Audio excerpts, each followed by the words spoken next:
Oh, yan guys. Ready to eat na yung crab. Sobrang yummy. Tingnan nyo guys. Ang lalaki pa niyan guys. So, yan. Binili ko yan doon sa dating kasama namin na aquarium. Kasi, ang lalaki niya. Kasi sa market, wala akong makitang ganyang kalalaki. Kaya doon ako pumunta talaga sa pang-export.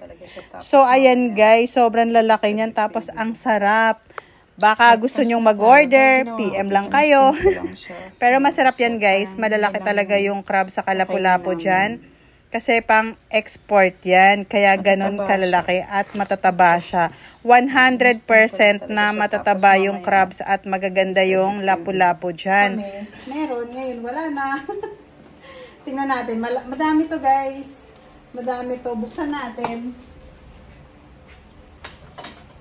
Madaming buksan natin. Ang laki ng styro. Tago namin yung styro. Ay, ano ba? Scary yung styro. Pag hindi ako marunong magbukas.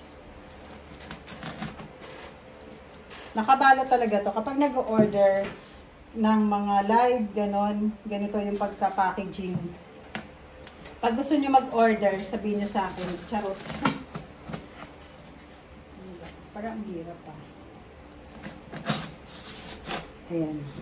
Buksan natin ang styro.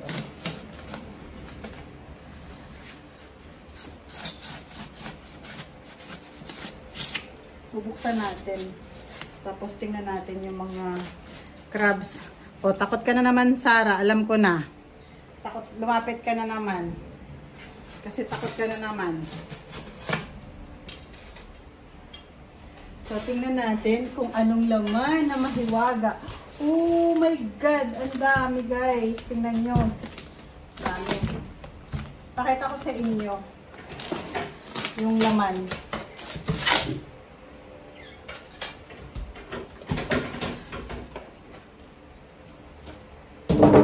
Tingnan nyo naman yung Lapu-Lapu.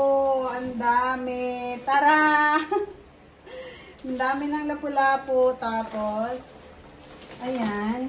So, ang lalaki ng Lapu-Lapu. Kasi nilalagyan. Ay. Wala kang nilalagyan. Teka lang. Ang dami.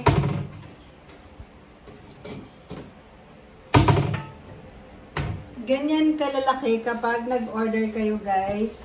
Ito, yung Lapu-Lapu na ordinary fish. Yan, ganyan. So, sobrang, kasi pag sa market na to, sobrang mahal. So, dun sa kasama namin before, tapos ang dami. Oh, di ba? Ang lalaki. Ang dami niyan. Grabe. Oh my God. Tapos ang dami pang crabs. Ayan.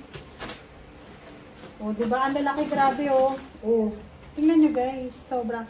Yun nga lang. Mahal nga lang siya kapag ganyan ang in-order nyo. Aray. Ang laki nito, ah. Ang dami. Oh. Ganyan. Thank you dun sa in-orderan ko. Ayan. Dati kasi nag-ship din kami ng ganito. Ang dami. Ang lalaki. Oh my God. Ah, ito na crabs na to. Paano? Paano ko ba papakita sa inyo yung crab? Baka masugat ako. Ang daming isda. Ito lang. Ang dami. Tanggalin natin yung mga eggs. So, ang dami ng crabs. Scary naman. Tingnan, baka kasi maano ko ng crabs eh. Ano ba tawag doon? Baka maano ako ng crabs eh. Masugat. Oh my God, ang dami. Ang dami ng crabs. Ano, Tara? Actually, itong crabs na to, 10 kilos to. Ganyan. Pakita ko sa inyo mamaya. Gaano kadami siya. Kasi to pang export kasi siya. Oh, blue crabs. Ayan yung blue crabs. Ayan. Laki, no? Madami siya. Ayan. Pang export tong ano na to, yung crabs na to. Oh, ang dami, 'di ba?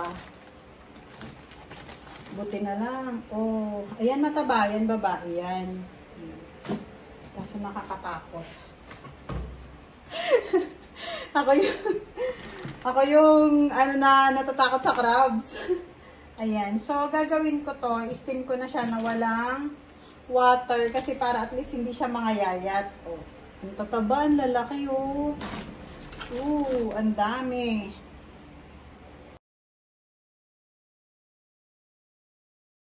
May laman ng rep namin. Ng halapo-lapo at crabs.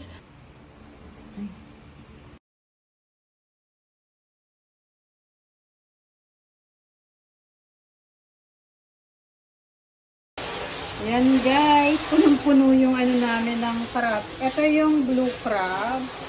Tapos, ito yung red. Ayan, red crab siya. Sana matataba. Matataba to. Yung ano, hindi ko alam kung nasa ng bakla dito sa katomboy. Charot. Ayan. Ito mataba to, sobra. Mataba yan. Ayan o. Kitang-kita na sobrang taba. Ang lalaki niyan. Sobrang lalaki. Ayun.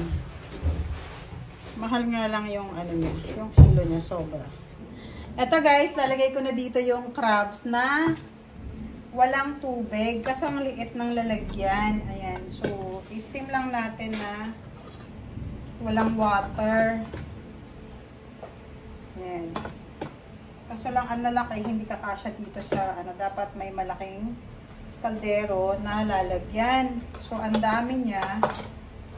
Ayan, ang dami niya kasi. So, tanggal yung ano niya. Paano ba to? Hindi kakasya sa kaldero. Sa kabilang bahay kasi maraming malalaki na kawali. Ayan, hindi kasya. Paano ba yan? Ilang peraso lang may lalagay. Tingnan nyo guys. Ilang peraso lang may lalagay natin dito. Eh, ang dami-daming crabs.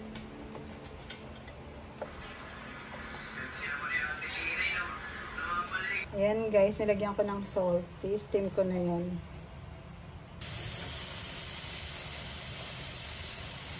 Ready to eat na ulit ang crabs.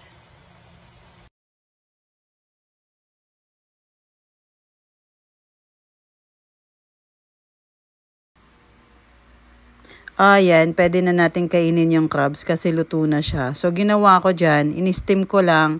Tapos, wala siyang water kasi para at least hindi siya magkaroon ng tubig yung crabs. Kaya ginawa ko, ni-steam ko lang talaga siya. Tapos, pwede nang kainin, ready to eat na. Actually guys, ang crabs kasi kapag walang water na ini-steam mo siya, masarap siya. Pero pag may water or Sprite, parang nagkakaroon ng tubig yung crabs niya. Yung mga laman niya. So, ang ginagawa ko dyan, wala talaga siyang water. Parang, ano lang, ini-steam ko lang siya na no water. Kasi yung water nung, mag-a-absorb din yung galing sa crabs. Kaya, ang ginagawa ko dyan, as in, wala talaga ng water. Kaya, ayun. Ganun lang yung ginagawa ko dyan, guys, sa crabs na yan. Para at least masarap siya. Ayan. So, gagawin natin ngayon, parang i-steam natin siya. Tapos, ayun, para at least hindi siya masira sa rep. Ang ginagawa ko dyan, ini-steam ko siya sa rep. Ini-steam ko siya para at least pag nilagay ko siya sa rep at hindi na siya masisira. Wala. May laman ng rep namin. Ng halapo-lapo at crabs.